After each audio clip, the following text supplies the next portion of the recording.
Thank you, Professor Chen, for your nice presentation and insight. I think he highlights the problem of supply chain risk and job dislocation and others. We happen to have a specialist from the United States and with a lot of practical experience and management skill on supply chain issue. And she is our next presenter, Ms. Biscalin, and who is the president and the CEO of Interos Solution. She has been more than 18 years of supply chain management experience in software and a global distribution company. So we'd like to invite her to give us and her perspective, American perspective. Thank you. Thank you. Distinguished hosts and guests, I truly appreciate this opportunity to be here, and I'd like to thank Heritage for inviting me. I've been asked to come and offer a supply chain risk industry view. Please view all my comments just as that, my view. And I'm actually very happy to go after Dr. Chen, as I'll be offering a different type of supply chain risk perspective, where the economy, security, and product integrity actually intersect. So when I looked at the title of this panel, I can't seem to get away from three concepts. One, that we're all connected economically.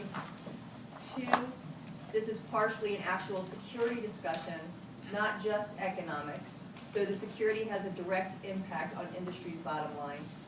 And three, the concept of trust comes into play.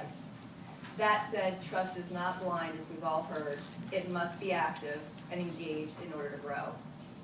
So with this, I'd like to offer three perspectives for my presentation today.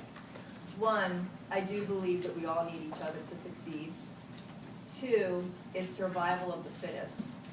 And three, the fact that we all need to clean up our own houses. So with the first point, we need each other to succeed. Although not our only trade with our partners in the room, I'd like to focus the bulk of my presentation on the finished goods, information, and communications technology industry. Realizing it's a major export for Asia and an area of manufacturing that the U.S. currently relies on importing.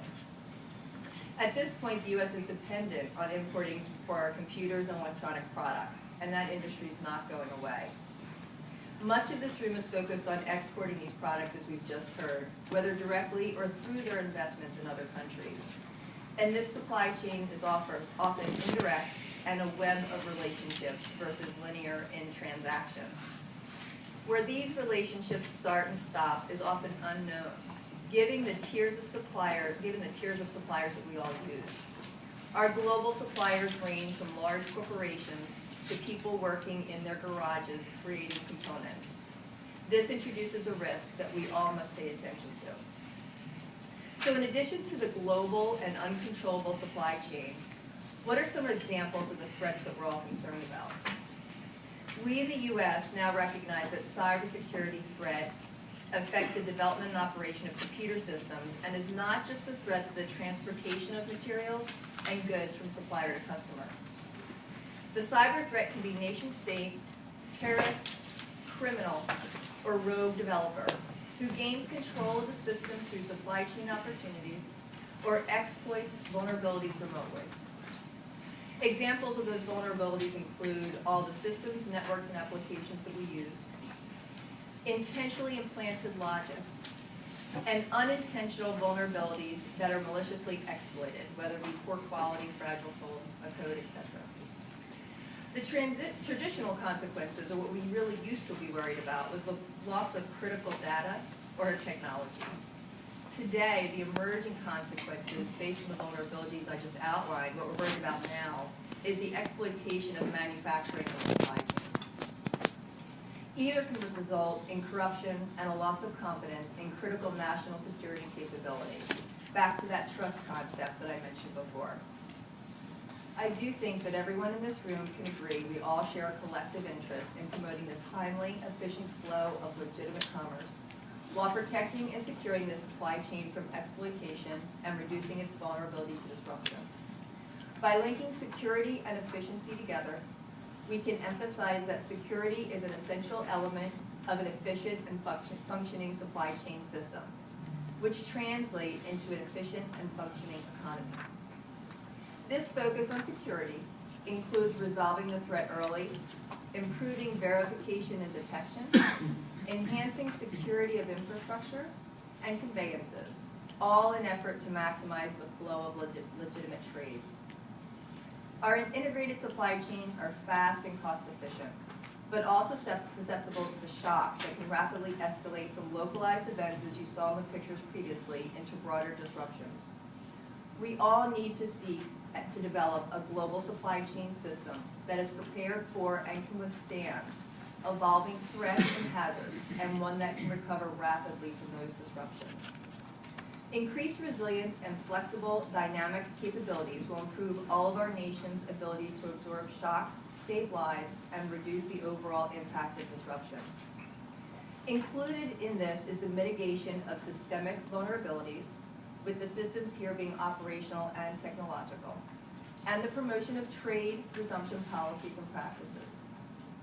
In order to meet the challenge to strengthen the security and resulting economic impact of the global supply chain, we must promote integrated and collective action amongst all levels of our governments, our private sectors, and other key stakeholders. As we work to achieve this, we need to keep the following in mind. Within each of our countries, we need to integrate our supply chain security efforts when possible to find smarter and more cost-effective ways to address security threats and maximize resources and expertise. Again, something that was mentioned by Dr. Chen. We all need to really think globally, not just about doing business together, but how to do it securely and sustainably by enhancing our coordination with the international community and foreign stakeholders who also have a key supply chain role and responsibility. You'll hear me say this more than once today. We cannot keep managing in a silo. We are irrevocably interconnected. The global supply chain transcends national borders and any of our individual governments' jurisdictions. In recognition of this, we need to work together across borders to develop and implement global standards, strengthen detection, interdiction, and information sharing capabilities, and promote an end-to-end supply chain security effort with the international community. My second point is survival of the fittest. We can't attack the supply chain risk management effort in front of us unless we consider the cultural shifts that are really needed. We cannot continue to try to handle the gray market and counterfeiting in silos. These are real and economic drivers, but they are counterproductive to what I think we're here to discuss today, which is a positive forward step in opening or continuing the dialogue of how to foster a secure and growing economy for each of us. One option is sustainable and scalable. The other is disruptive and breaks down the trust we're trying so hard to build. The future of supply chain risk needs to move from just protection to a more inclusive culture of assumption of vulnerability. And right now, and I can speak from this standpoint, from we that are buying in the U.S., the concept of assumption of vulnerability is wholly ignored in the competing marketplace where product price sensitivity is vital. We seem to ignore the focus on quality and performance and instead focus on price and delivery. Focusing solely on the price will get us every time when it comes to security. My last point is we need to all clean up our own houses. And when I talk about this, we all have the issues that I went through before: silos, counterfeit predators, malware attempts, and successes. How do we succeed in spite of them? First, we can't protect everything. It's too costly and too big. By way of example, in the U.S., we're working towards prioritizing resources based on how we're using what we bought. This is multi-tiered and very focused on the subject at hand. No one size fits all. This is neither government nor industry specific. It's truly based on how we're using that product. This allows each procurement process to tailor their requirements.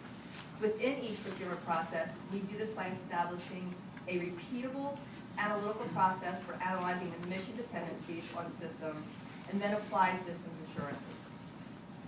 Next, within those identified programs or product acquisitions, we put in protection mechanisms to identify and protect intellectual property, assess threats to intellectual property, and mitigate risk using the full range of cost-effective best practices, including supply chain risk management key practices and systems security engineering. Third, and we're still working our way through this, is how to detect and respond to the vulnerabilities that are found, so that it's commensurate and fruitful and not reactive and inflammatory. Lastly, we've been pushing public-private partnerships for years. But these cannot simply be places of dialogue. They need to be action-oriented and have outcomes.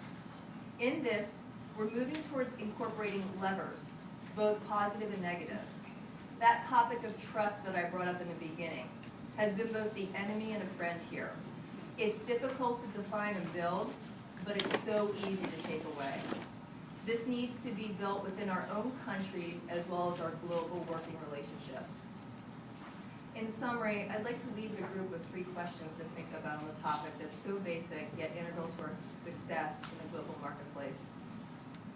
First, many of the current approaches that I just outlined in mitigating supply chain risks pertain to software, hardware, engineering, integrity, and assurances. As a global workforce, are we able to clearly articulate the additional costs associated with those engineering practices? And are we willing to share and accept them? That's a major impact as we work globally. Second, in the world of national and international standards development, what do we do about the organizations that have membership companies, the global ones, the big guys, that tend to use money for influence of the standards to the detriment of safe computing, thus undermining effective supply chain risk management practices? By this, again, I simply mean that some companies are paying to skew the standards in their best interest versus the greater good. How do we handle this as a global community?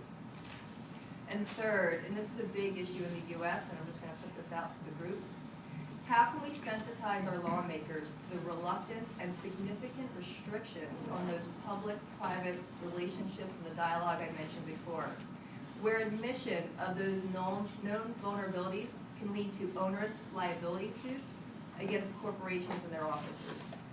We're all afraid to talk to each other when something goes wrong in our supply chain due to potentially being sued or loss of contract.